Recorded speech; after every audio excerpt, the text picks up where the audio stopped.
今次蘋果又帶咗新機嚟香港啦，我哋 Win and Mac TV 直接走上去香港嘅 office 親身試玩下。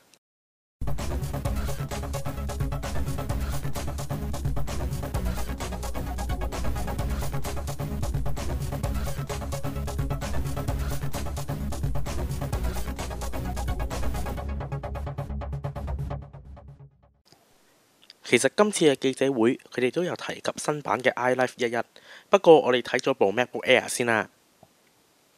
部機一拎起上手，非常之輕，長時間拎住都唔會好攰。而相對 MacBook Pro、MacBook Air 真係非常之纖細，而且非常之輕巧。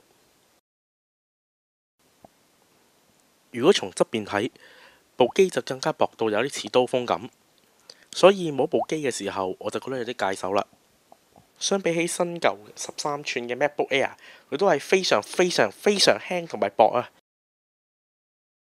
既然咁薄，部機就梗係冇光碟機啦，所以今次隨機會跟一隻重裝用嘅 USB 手指，唔使好似以前咁要周圍揾 USB 光碟機咁辛苦啊嘛。另外一個改變就係本來喺旁邊嘅開關掣，佢改咗做喺 keyboard 其中一個掣。講起 keyboard，好多 MacBook 嘅 keyboard 都因為要就機身而搞到好細個。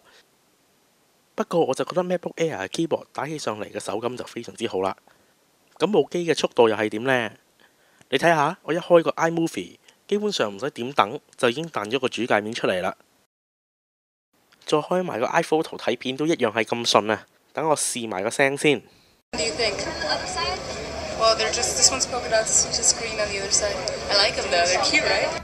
哇！真係夠晒響啊！順帶一提 ，MacBook Air 係冇隨機安裝 Flash 㗎。雖然可以自己上 Adobe 做 download，不過我始終覺得有少少唔方便咯。講咗咁耐 ，iLife 11又點呢？其實 MacBook Air 已經內置咗㗎啦，等你買返嚟再慢慢試啦。